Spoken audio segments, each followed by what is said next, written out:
dan puja syukur kita kepada Allah Subhanahu wa taala atas limpahan nikmat karunia kepada kita pada saat ini. Kita doakan kepada kedua orang tua kita, orang tercinta, suami istri, anak-anak, keluarga, kerabat, dan juga tetangga, dan juga kaum muslimin dan muslimat. Mudah-mudahan semua dalam keadaan sehat walafiat, dalam limpahan lindungan Allah Subhanahu wa taala. Dan bagi yang sedang mendapat musibah, mudah-mudahan mendapatkan jalan keluar terbaik dari Allah. Bagi yang sakit, mudah-mudahan mendapatkan kesembuhan dari Allah Subhanahu wa taala. Dan yang sedang berjuang, mudah-mudahan mendapat kekuatan, ketabahan, dan kemenangan juga dari Allah Subhanahu wa taala. Amin. Bapak sekalian, dalam berbagai penelitian survei bahwa penduduk dunia muslim itu mengalami peningkatan yang cukup signifikan. Laporan dari Royal Islamic Strategic Studies Center pada tahun 2024 ini disebutkan bahwa beberapa negara itu mempunyai penduduk yang cukup besar dari komunitas muslimnya. Beberapa contoh, pada tahun ini Islam di Eropa itu ada negara-negara dengan klaster sebagai berikut: Turki, Azerbaijan, Kosovo itu 90% Muslim. Bosnia, Herzegovina, Albania, Kazakhstan itu antara 50 sampai 90% Muslimnya. Rusia, Prancis, Bulgaria, Georgia, Montenegro, Siprus itu antara 10 sampai 30%. Kemudian Austria, Swedia, Jerman, Inggris, Belgia, Norwegia, Denmark, Swiss, Belanda itu mendekati 10%. Artinya apa? Ini angka-angka yang menurut survei ini mengalami kenaikan yang signifikan.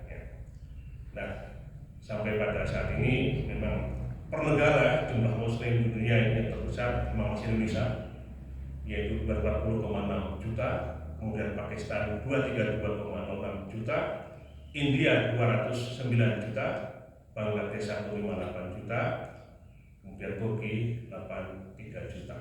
Tentunya ini karena jumlah penduduk masing-masing negara tadi tentu berbeda-beda. Nah, dengan konstelasi populasi dunia saat ini 8 miliar, memang sudah kira-kira 30% lebih penduduk Muslim di dunia ini.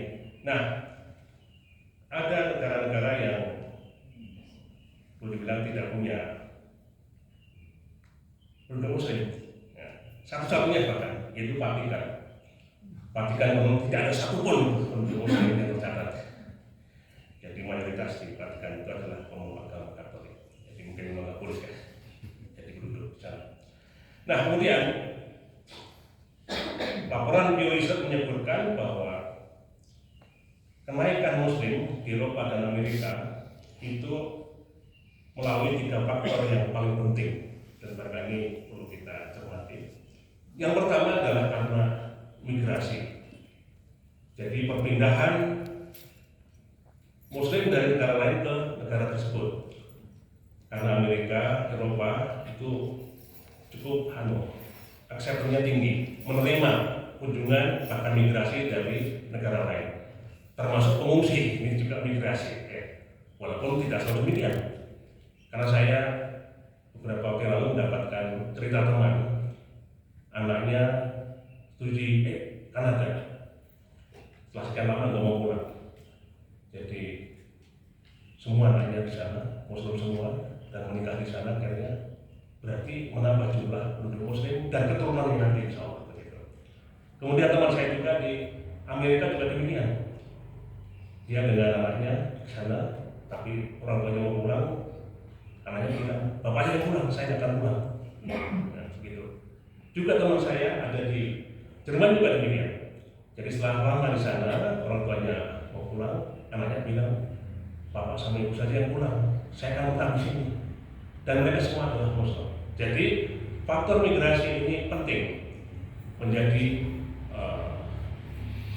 faktor mempertinggi jumlah penduduk Muslim di negara-negara tersebut, terutama di sini adalah Amerika dan Eropa. Turki yang banyak bermigrasi ke negara lain di Eropa, bahkan penduduk dari Timur Tengah banyak juga ke sana. Ya. Kemudian migran-migran dari Bangladesh, dari Sri Lanka, ya, itu juga banyak sekali, ya, termasuk dari Indonesia juga. Ya. Oleh karena itu, migrasi ini penting. Dan ternyata ini saya kira sudah menjadi suatu sinyalemen. Dalam Al-Quran itu ada surat Quraisy, li'ilafi Quraisy ila fihim rihlatas syita'i wasyitah.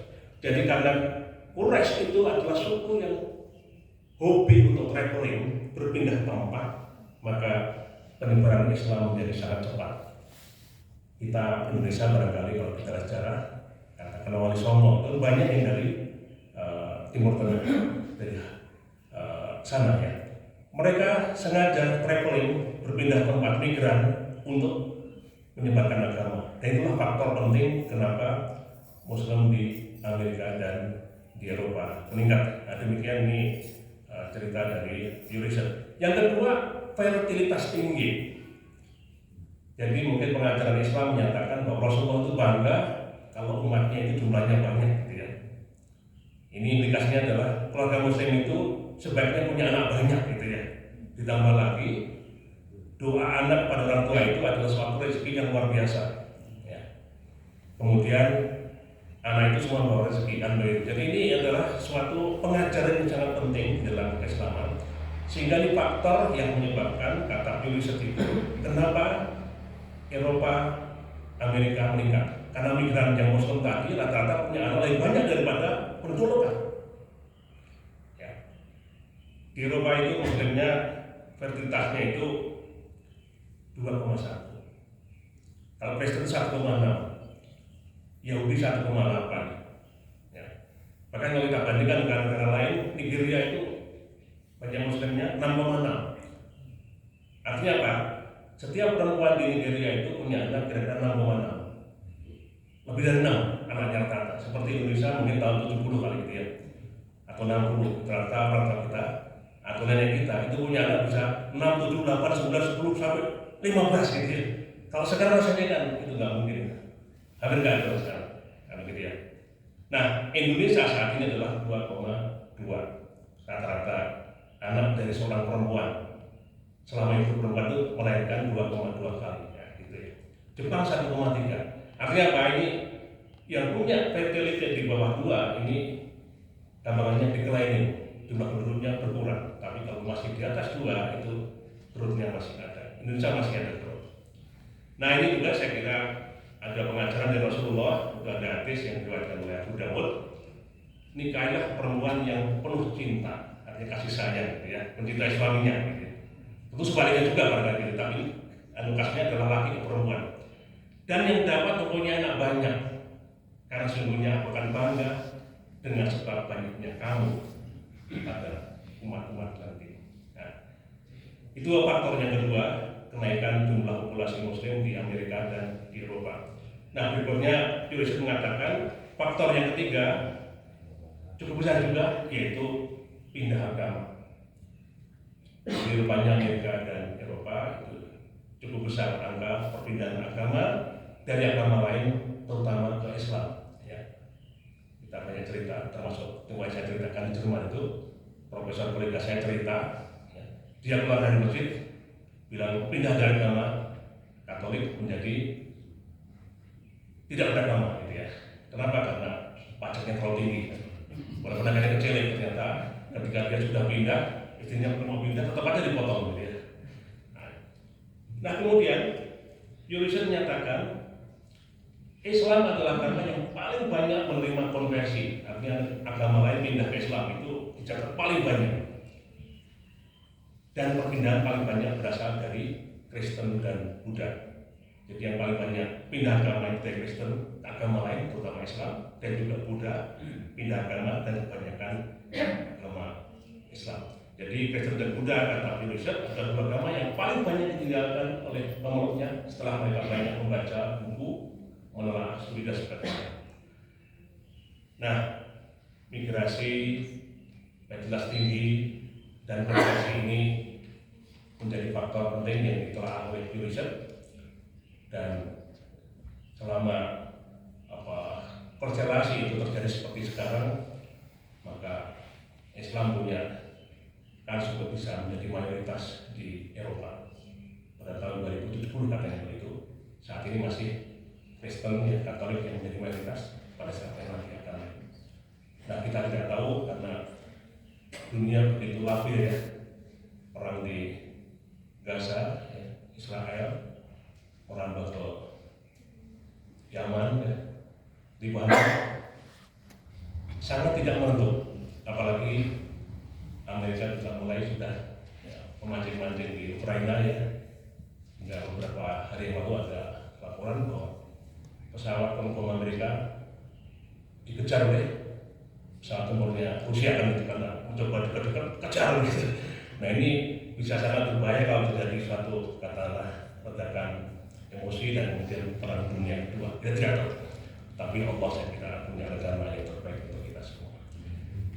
Kita juga doakan mudah-mudahan orang-orang Palestina yang terutama anak-anaknya terbunuh itu banyak, mereka sabar, dan kemudian ya kita bersyukur walaupun demikian dalam banyak laporan perempuan-perempuan Palestina masih punya semangat untuk berjuang bersama suaminya dalam medan perang, tetapi juga dengan senang hati masih melahirkan. Ya, artinya kita masih melihat terlalu seperti itu, kelahiran di sana masih tinggi. Karena satu faktor yang meningkatkan jumlah penduduk Muslim adalah kelahiran di kalangan Muslim. Oleh karena itu, ya kalau kita mengingkari cara kita punya anak banyak itu tidak salah itu memang demikian. Karena bahkan penelitian dari non-Muslim pun mengatakan itu faktor penting untuk mempertahankan populasi Muslim di dunia, di Amerika, di Eropa juga demikian, tentunya juga di kita. Baik, itu sekedar renungan dan informasi tentang kita optimis Islam akan menjadi agama yang berpengaruh di dunia pada saatnya nanti, dan itu pernah kita alami pada sejarah masa lalu. Baik, kita mulai kegiatan kita pada hari ini dengan bersama-sama membaca surat Al-Fatihah.